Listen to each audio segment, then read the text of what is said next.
Hey everybody. I have spent the past hour and a half kind of tidying up the shop. It was a flipping disaster area, stuff everywhere. So I'm going to get the car into a position to start ripping out the rear end. Start going over what I want to do with the rear end with you guys. I got some neat ideas. It's probably going to be split up because once I figure out what I need, I'm going to have to get the parts. So as I'm doing that, I'll probably be working on other stuff throughout the car as well at the same time while I'm waiting for things and trying to figure out how I'm going to afford the parts that I need. Anyways, enjoy.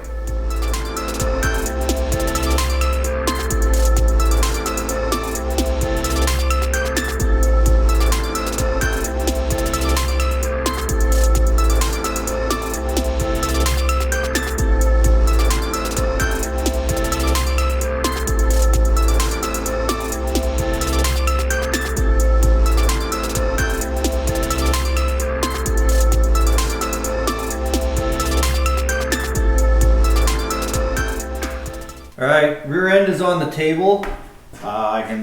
It's pretty quick to come out. Shock mounts, control arm mounts, torque tube mount, brake line, and this whole thing comes out pretty easy. One of the biggest reasons I enjoy the mini stock racing. As much as some people will say it's a beginner class, it should be for beginners. There's not a lot of classes out there where a guy in his garage by himself can rip out an entire rear end, carry it onto his bench, and work on it by himself, barely breaking a sweat to do it. That's a big part of the reason why I raced this car, is for that fact. If this was a full-size car, I'm not doing that by myself. No way. Maybe you are. I'm not. Anyways, modifications that have been done to the rear end are pretty simple. Relocated the shock mounts, adjustable panhard bar, the control arm mounts adjustable. Quick release on the brake drums. You can see they've got a little bit of play in there. That's because I've drilled out the bolt pattern. I've changed the bolt pattern. And in order to make the drum work, all I did was auger the holes out a little bit. Don't do that on your street car. But again, race car, controlled environment, safety equipment. You can get away doing sketchy stuff like that from time to time. So here's what broke on the rear end. Chevette rear end is kind of like a poor man's 3-link. So you've basically got your two control arms that mount to the chassis somewhere, and then this is your third member. Just bolts up underneath the chassis. It's got a big rubber bushing in here to take the vibration, and then your typical panhard bar.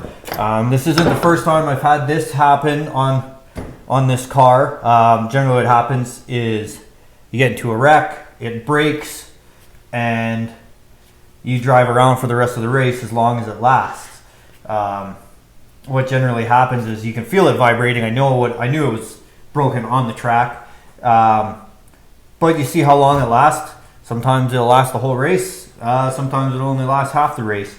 But what happens is this is splined in there, and eventually the vibrations just wear, this moves around and it just strips the splines.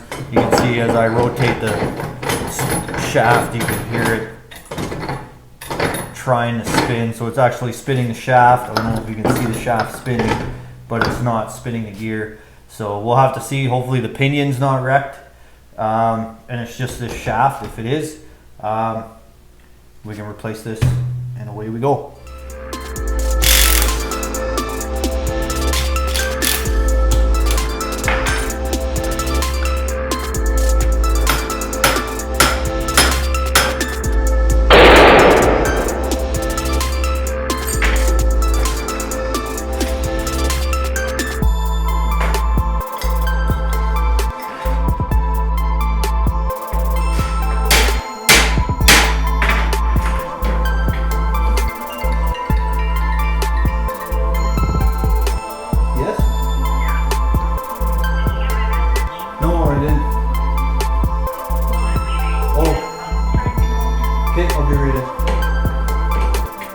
I don't know how well you can tell from here, but I just happened to be walking by the rear end as it's sitting here pinned on the table, and it is bent. It is bent badly. I can't tell. I think if anything, both of the axle tubes might be bent. Wouldn't surprise me in the least.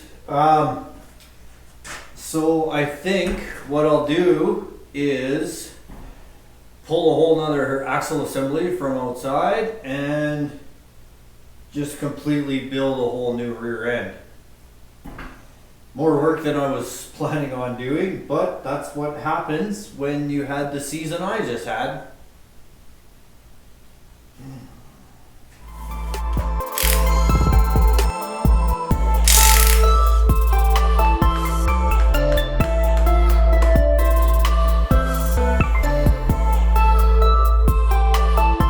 So the ring gear looks pretty good upon close inspection, although if you can see, there's quite a bit of metal filings here on the magnet in the diff cover.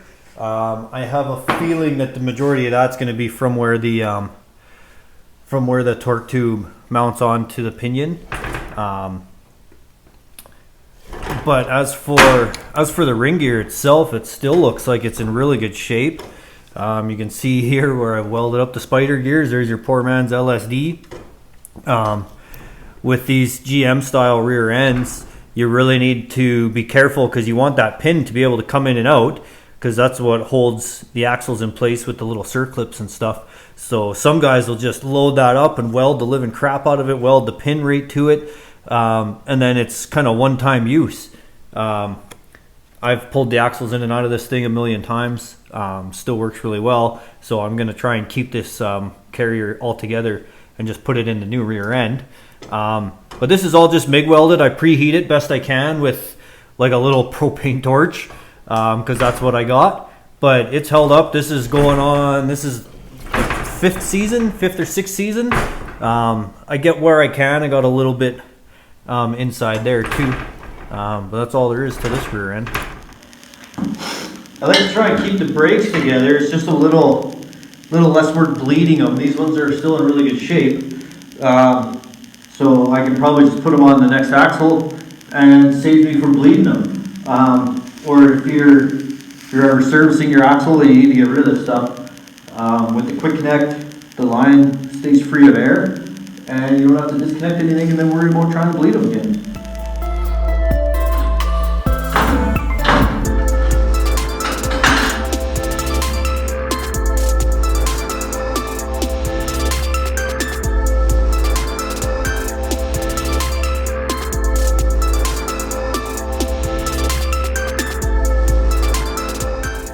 Alright, so before the snow fell, I went out into the back and pulled a couple rear ends out of some cars in order to make this repair. But since then, the snow has fallen, and I guess we gotta go dig them out now. Here, Cranky. It's not as bad as it could be, I guess. There's just this big drift right in front of the door. Which one looks less rusty? Neither of them. This one's the closest. I think that's the one I'll take.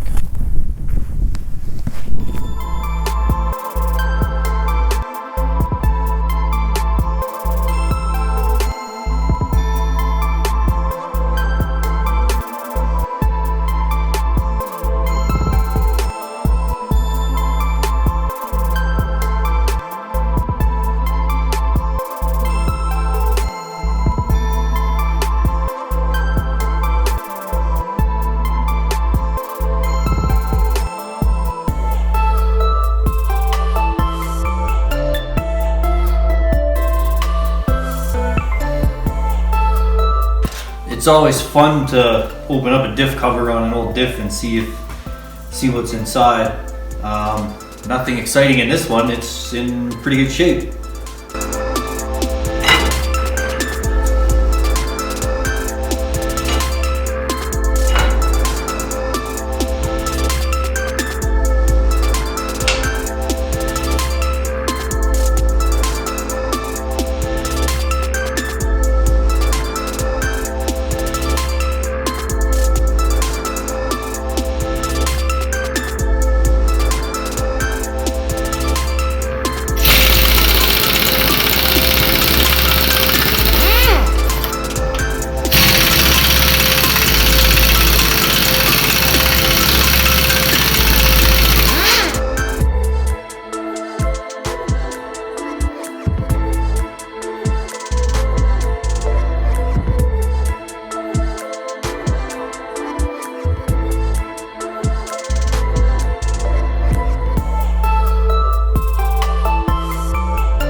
So the rear end is pretty much stripped to the point I need it to be. Basically all I do, I cut off the stock shock mounts. We end up relocating the shocks a little closer to the wheels. Cut off the stock panhard bar to weld on the new panhard bar mount.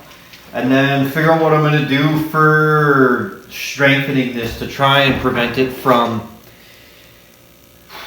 bending again, because this is a pretty big ordeal. I think I'm going to end up kind of tying the axle tubes right into the carrier section, and then I'm going to give that a full weld all the way around as well. We'll have to see. We'll have some clearance issues with the battery inside the car, so I'll see what I'm able to do. What I've done in the past when I make my shock mounts, I wanted them at the same level as this one here. So I usually just come out with some flat plate, weld a bolt through there and make it work. What we noticed last year while we were scaling the car is that I was actually topping out the shocks, and it would never actually give the suspension a chance to fully articulate. So I'm going to change up what I do. I got some leftover shock mounts from a different rendition of the cage, and I'm just going to weld those on, bring that mount up a couple inches, and just give myself a little bit more throw on those shocks too. That'll be an upgrade as well.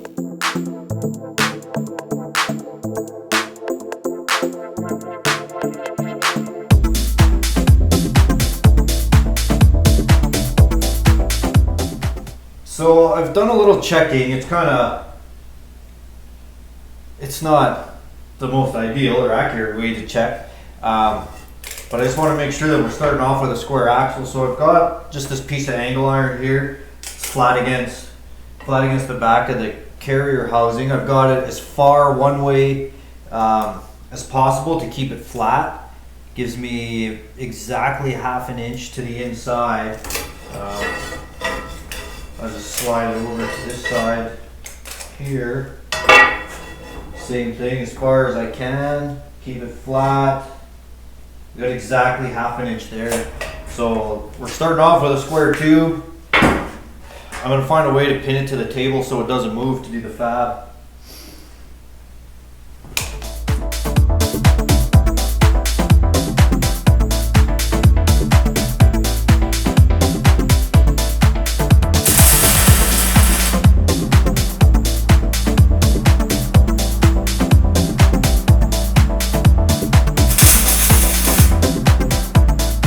The orientation of the shock mounts that I had were both the same way, so it only works on one side or else I can't get the bolt on and off. So I had to improvise. I cut up the shock mount that was broken on the front of the car, and I'm just gonna have to tack that on there. I guess I gotta use what you got.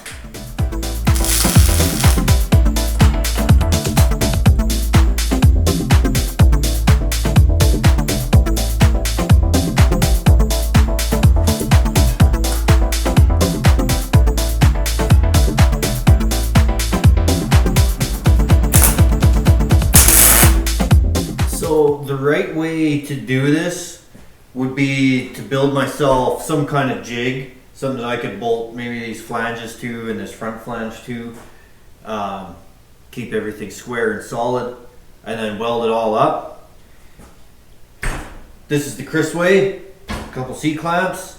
I'm going to do some preheating on the heavy areas that I need to weld, and then I'm just going to take my time. I'll do a weld, I'll let it cool down, I'll do a weld, I'll let it cool down. I find on axles that I've done in the past, that's the most effective for me. I don't have to worry about the heat warping it. I have welded too much in one area and actually warped the axle before I even had a chance to put it in the car at some points.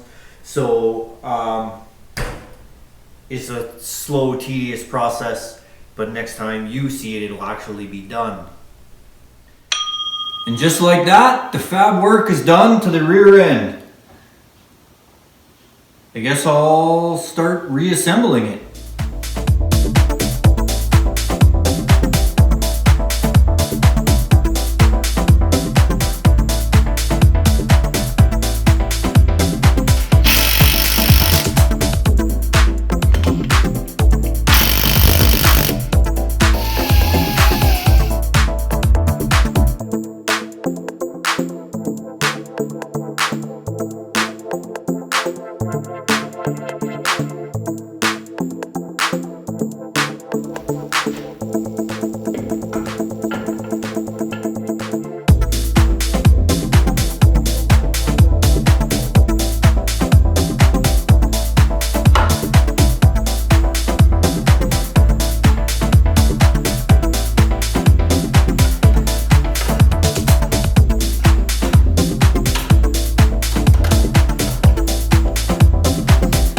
how easy they slide in when the axle tubes are straight.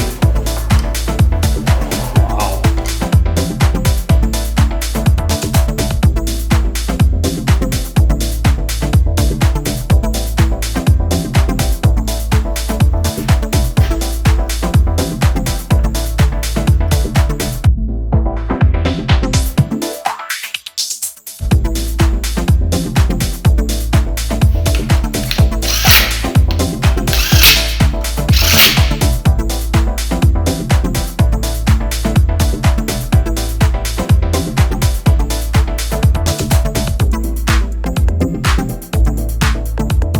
Well, there it is, Chevette rear end in 3/4 of its glory. Everything's done with the exception of the torque tube. I'm still waiting on some parts for the torque tube to finish that. So until that shows up, there's really nothing more I can do to this thing. It'll get put on the back burner and we'll tinker away on some other stuff. So it's the same thing I've done to the previous few rear ends that have been in this car. New shock mounts, pan hard bar mount, my tow hooks, and then on this one I welded right around here to try to give it a little bit of extra strength, as well as the gusset on this side.